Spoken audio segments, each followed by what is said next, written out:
ने शिवाय के लिए खाना बनाने की कोशिश की थी, पर उसका पूरा प्लान चौपट हो गया। साथ में किचन के अंदर सब कुछ मेसी हो गया था, जिसके बाद वो लोग बाहर डिनर के लिए जा रहे थे। पर जाने से पहले आरोही को एक अजीब सा वॉइस मैसेज आया। आरोही ने जब वो वॉइस मैसेज सुना तो उसके हाथ पैर कांपने लगे।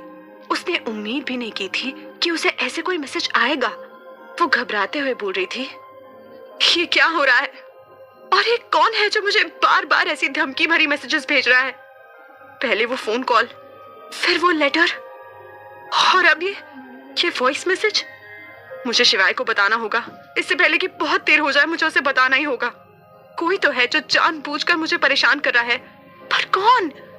आरोही जल्दी से नीचे गई तो वहां उसने देखा कि शिवाय ऑलरेडी गाड़ी में उसका इंतजार कर रहा है। उसने गाड़ी में बैठते ही कहा, शिवाय, मुझे आपसे बहुत जरूरी बात करनी है। आरोही बहुत घबराई हुई लग रही थी। ये देख शिवाय ने कहा, हाँ बोलो आरोही, क्या बात है? तुम इतनी घबराई हुई क्यों हो?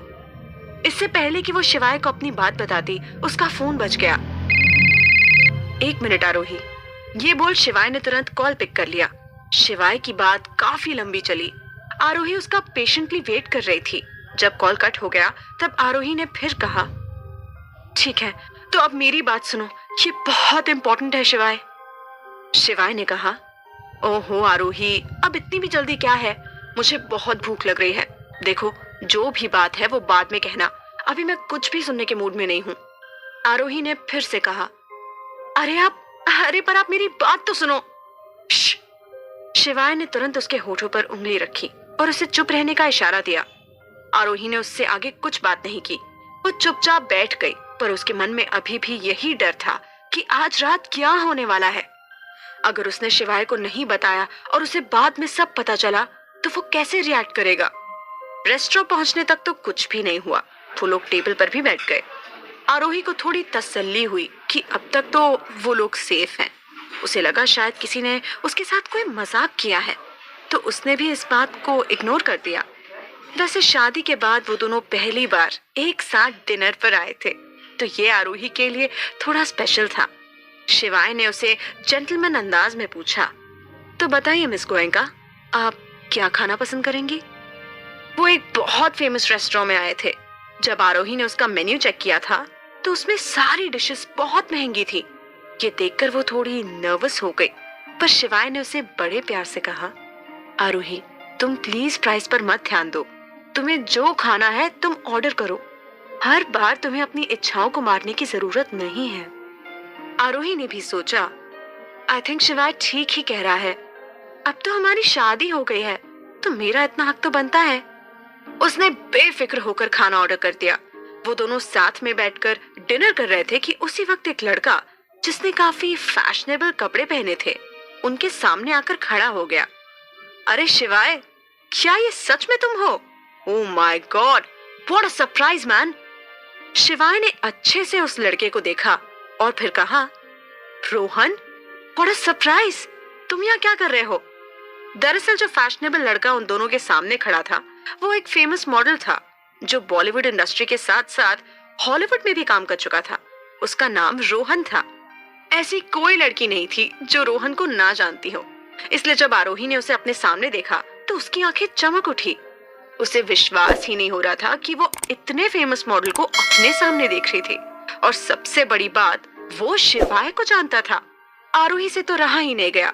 वो खुशी के मारे चिल्ला पड़ी, ओह माय गॉड रोहन, क्या ये सच में आप हैं? मैं आपकी बहुत बड़ी फैन हूँ। मैंने आपके सारे लेटेस्ट फोटोशूट्स देखे हैं और रैंप वॉक्स भी। सीरियसली, आप रियल में तो और भी ज्यादा हैंडसम हैं। आरोही ने तो रोहन की तारीफ पे तारीफ कर दी थी। शिवाय उसे साइड में बैठकर ऐसे देख रहा था जैसे आरोही पता नहीं कौन सी एलियन लैंग्वेज में बात कर रही हो। शिवाय ने सोचा भी नहीं था कि वो रोहन को जानती होगी। रोहन भी बड़ा खुश हुआ। ओह वाओ, यहाँ तो फैन मोमेंट चल रहा है। थैंक यू कि तुम मुझे इतना पसंद करती हो। मुझे मेरे ऐसे फैंस बहुत पसंद है। आप लोगों की वजह से ही तो मुझे सेलिब्रिटी वाइब्स आती हैं। अब एक सेल्फी लेना तो बनता है ना? सेल्फी?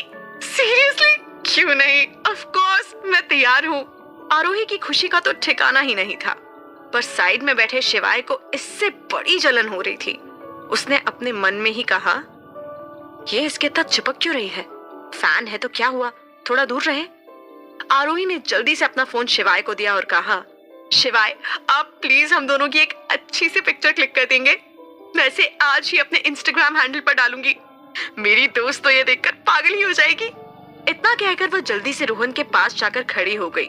वो उसके काफी करीब खड़ी थी, जो शिवाय को अनकंफर्टेबल कर रहा था, पर उसने आरोही के कहने पर पिक्चर क्लिक कर दी। वो बहुत खुश नजर आ रही थी। फोटोज क्लिक होने के बाद आरोही पिक्चर देखने लगी। रोहन ने मौके का फायदा उठाते हुए कहा, अच्छा शिवाय, अगर तुम यहाँ मिल ही गए हो तो मुझे तुम्हें एक इनविटेशन देना है।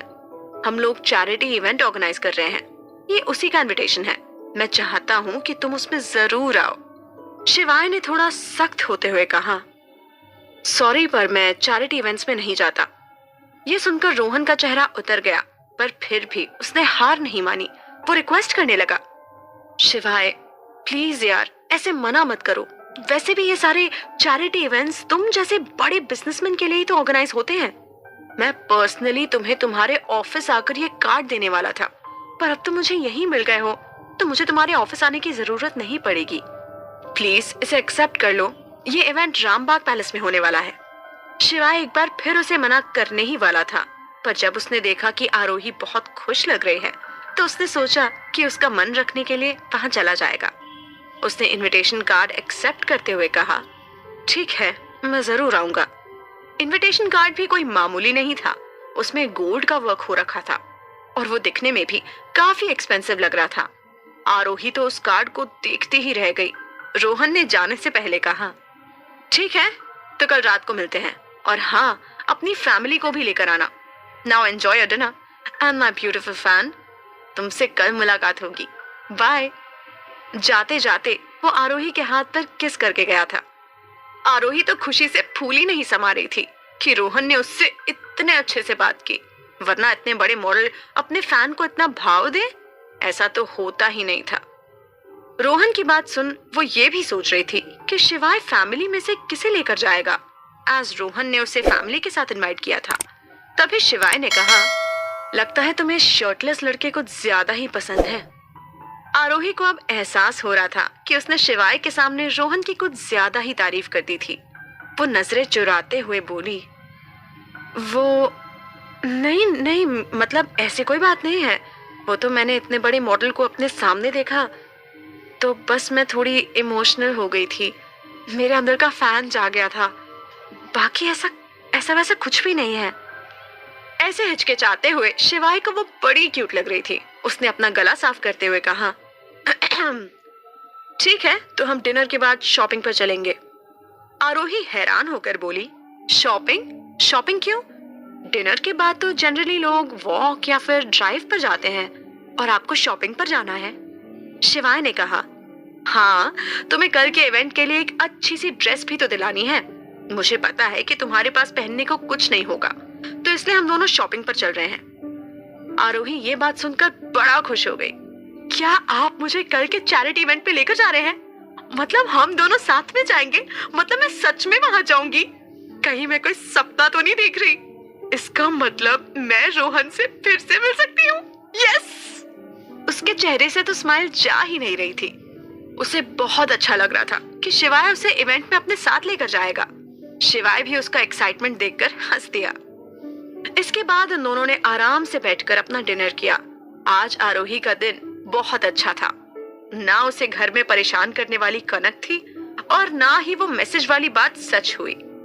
हाँ, किचन में थोड़ा मेस जरूर क्रिएट हो गया था, पर बाद में वो रोहन जैसे मॉडल से मिली थी, तो ओवरऑल सब कुछ ठीक हो गया था।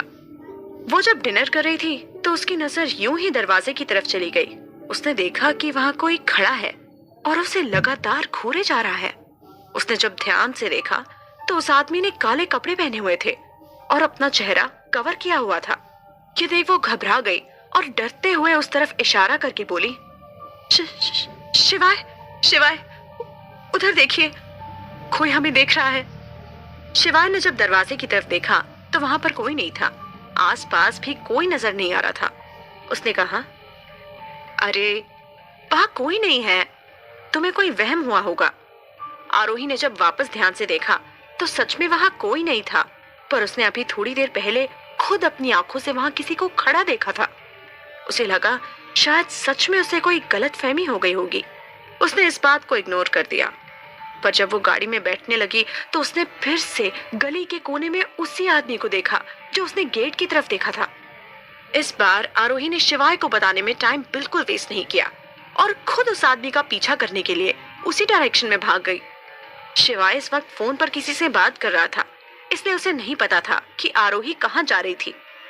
उस आदमी के पीछे भागते हुए आरोही के मन में काफी ख्याल आ रहे थे। उसे बहुत डर भी लग रहा था। आज तो मैं इसे पकड़ के रहूंगी, ये मुझसे बचकर नहीं जा सकता। ये जो भी है मुझे इसका पता लगाना है, बस अब बहुत हो गया। इतना बोलते हुए वो उसी गली में पहुंच गई। जब उस आदमी की नजर उस पर गई तो वो तुरंत वहां से भाग निकला, पर आरोही ने उसका पीछा नहीं छोड़ा। उसने काफी दूर तक उसका पीछा किया और जोर जोर से चिल्लाती रही, पकड़ो, इसे पकड़ो, ये भागना नहीं चाहिए, ये चोर है, पकड़ो, कोई मेरी मदद करो। ऐसा करके आरोही ने आसपास के लोगों को इकट्ठा कर लिया था। लोगों को ये लग रहा था कि वो आदमी आरोही का कुछ चुरा कर भाग रहा है। वो भी उसका पीछा करने लगे, पर उस आदमी ने पहले से ही सब कुछ प्लान करके रखा था। उसने अपने फोन से किसी को मिस्ड कॉल दिया तो सामने एक गाड़ी आ गई। वो गाड़ी में बैठा और तुरंत वहां से फरार हो गया। एक ही झटके में वो आदमी आरोही की नजरों के सामने से गायब हो गया और वो उसे नहीं पकड़ पाए। उसे बहुत गुस्सा आ रहा था। उसके हाथों से इतना अच्छा मौका जो निकल गया, पर उसे ये तो कंफर्म हो गया था कि कोई तो है जो उस पर दूर से नजर रख रहा है। आखिर कौन था यह आदमी जो छुप छुप के आरोही को देख रहा था?